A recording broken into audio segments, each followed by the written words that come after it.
going through that process very soon. Just I wanted to show you some numbers, and we get a lot of questions. Sometimes people say, well, Tulsa is not very dense. Can transit really work in Tulsa? Well, I can tell you this, the population density of Charlotte, where, again, Mayor McCrory was from and was just here today, is just barely higher than what we have in the city of Tulsa.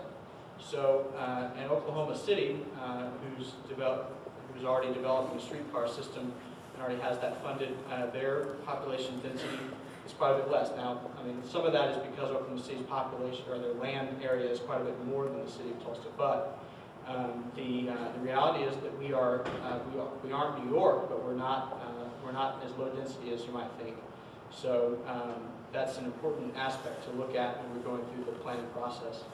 In terms of employment, one of the just kind of interesting facts is that when you look at, for example, one corridor, the Broken Arrow corridor, if you look on either side of that corridor within 1 mile, so basically a 2 mile span, 35% of the jobs in the entire region, not just within the city, but within the whole region, are within that corridor. And you can see it on the map. You can see the density levels there. And so, that's obviously, I always say jobs, or the work trip is the bread and butter of public transportation.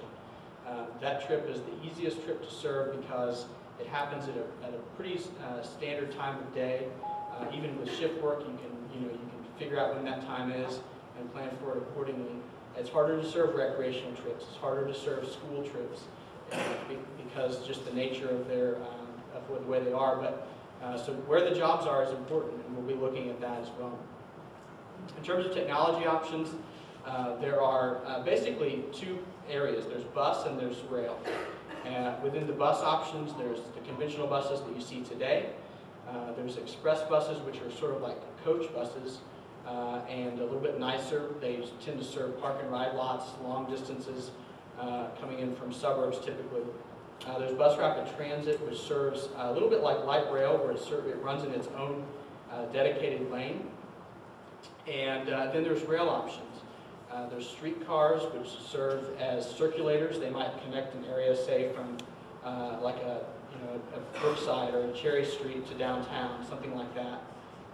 There's commuter rail, which typically runs on existing freight rail lines. For example, in the middle of the Broken Arrow Expressway, we're going down to Jinx or Bixby. Those are existing rail lines. They're actually the same gauge track as the freight rail lines, and so you can add a commuter train on there, build some stations, and go from there.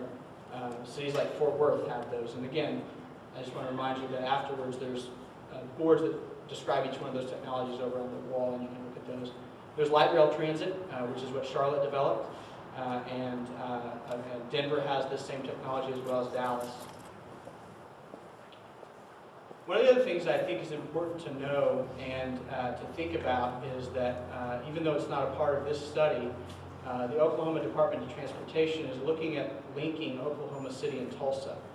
They're doing a study right now, and in fact they're having a public meeting next month about this, and they're basically asking for input on that. And so they're looking at the options there.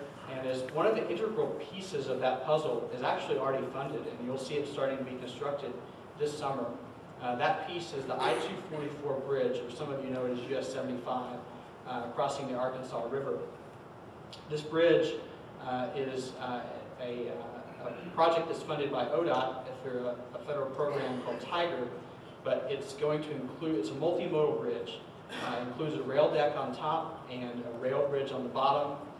That is specifically for passenger rail. In fact, it's not even designed to be used for freight traffic. So at this point, there's no rail plan for that. And so that's one of the things that we'll be looking at closely is what are the options to use that bridge now that it will be constructed starting in May, and it will be there long before we have a system in place. So we have an opportunity to use that to connect our region in a better way.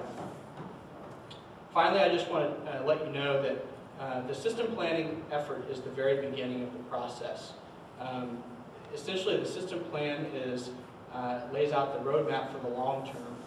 The next step is alternatives analysis, in which we look at the individual corridors one by one and determine what the exact technology and alignment would be for each one of those. And so it's sort of getting, each one of these gets more detailed and more detailed until you finally get down to final design and you're actually designing the system itself. So in terms of funding and the timeline, there's lots of different ways to go. There's cities like Oklahoma City who have funded theirs completely locally. And there's other cities like Charlotte who have waited a little bit longer and gone through the federal process and gotten basically 50% of their capital funding supported. But it takes longer, 7 to 10 years to do something like that. So we're looking at all those options and basically keeping all the options on the table as we go through the process, and really trying to keep it to be a really financially constrained, reasonable plan that can really be implemented over the long term. So with that, I have a short video that I'd like to show you that kind of describes the process a little bit better.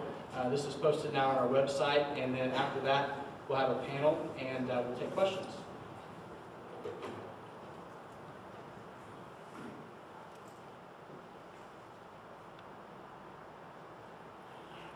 Bus and conventional bus.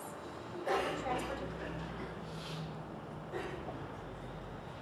Each day, hundreds of thousands of vehicles travel the Tulsa area using a network of roads and highways. We depend on these traffic corridors to get to work, to school, to the grocery store, and back home again. But as the population grows and changes, Tulsa's transportation infrastructure strives to stay competitive with other U.S. cities. Today, the Tulsa region is at a critical crossroads with its transportation system. I think a long-range look at our mass transit system must be a part of our planning future for the city of Tulsa. Mass transit creates opportunities to plan, to really seriously plan development. Everywhere there's a train station, everywhere there is a commuter rail station, there's growth. And if you do it right, it's planned growth. They call it transit-oriented development. And within, say, a quarter-mile radius of a rail station, there is a density of development that occurs. People want to live there. People want to shop there. They want to work there. It really is an opportunity for us to incorporate both Planet Tulsa and mass transit and plan them both at the same time so that they complement each other. For the first time, planners are in the process of creating a dynamic new public transportation system plan for the Tulsa region. This process, called Fast Forward, will advance the region in finding alternative solutions for transportation. Public transportation includes commuter rail, light rail, modern streetcar, historic streetcar, bus rapid transit, express bus, and conventional bus. Public transportation is a proven economic catalyst and mobility tool. Now is the Tulsa region's opportunity to fast forward and compete. Tulsa's transportation history is filled with visionary planning and implementation. In the 1920s, Tulsa hired planning consultants to prepare a plan that included roadways along the section line roads. Several streetcar lines operated in and around Tulsa until the mid-1950s. In the 1950s, a highway system plan led to the highway system we see today. The results of transportation planning in the Tulsa Metro are a clear success. Just look at any highway we have today and you'll see the difference a well-thought-out system plan makes. Fast forward to more recent times. In 2007, Tulsa Transit conducted a feasibility study on the Broken Arrow Rail Corridor to determine if commuter rail and bus rapid transit would be options for increasing the passenger capacity of the corridor without the expense of further highway widening. That led to the discussion of a more comprehensive system plan for transit to serve the region's changing transportation needs.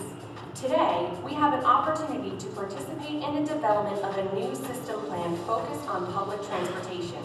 The Fast Forward plan will help find alternative transportation solutions.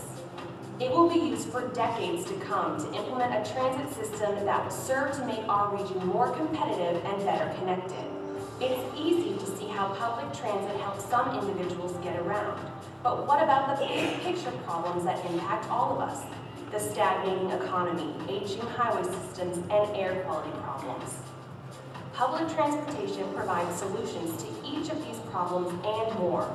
Robust public transportation attracts industry, spurs job growth, reduces dependence on foreign oil, helps improve air quality, and decreases wear on roads and highways. High-capacity transit corridors also provide a dependable service that encourages redevelopment and new investment.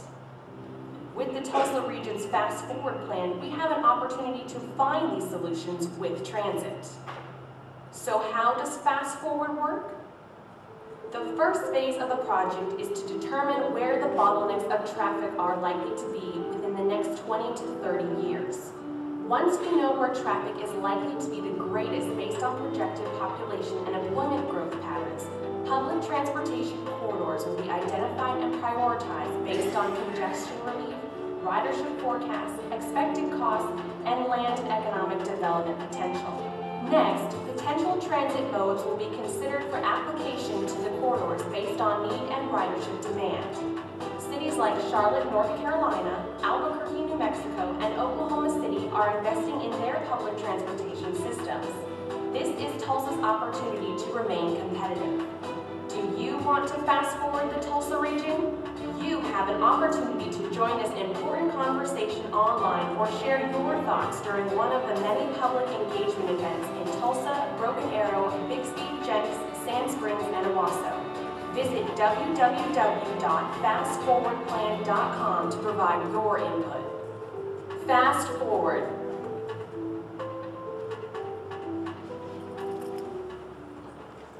We're going to have a panel up here to answer any questions that you have.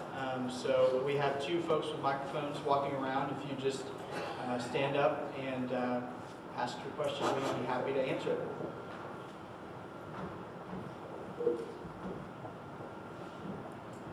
Who's going to be the first one? I guess James, you want to clarify on who we have here? Obviously, I introduced myself earlier. We have Alan Zreet with Jacobs. He is a transit planner and architect who works on transit-oriented development projects. In fact, we just got him. He's working on a project in Honolulu where they're working on their project. He's just got in last night for that. Mike McAnally is the project manager for Jacobs. He has worked on system plans across the country. He's worked in El Paso, in San Antonio.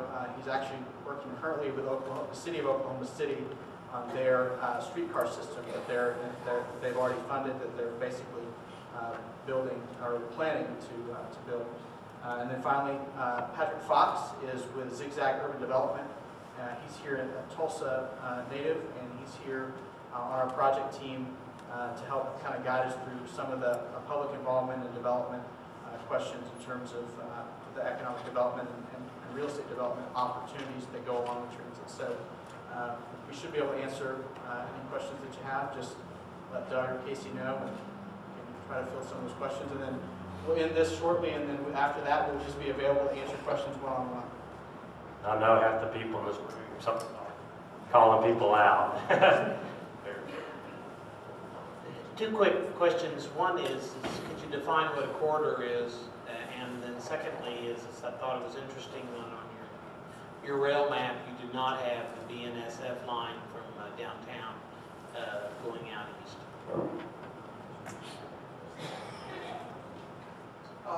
We talk about a corridor as a linear direction of movement. It doesn't represent a specific alignment. There may be several possible alignments within a corridor, but it's a direction of travel demand that people want to go between major places that they begin their trips and the destinations where they end. So a lot of them tend to be radial in nature, radiating out of the center city area. But then there are also crosstown corridors increasingly, especially in cities like Tulsa, where you have nodes of concentrated employment and development, and those aren't all in downtown, obviously. So there'll be a whole interwoven network of possible corridors to be considered, and we start by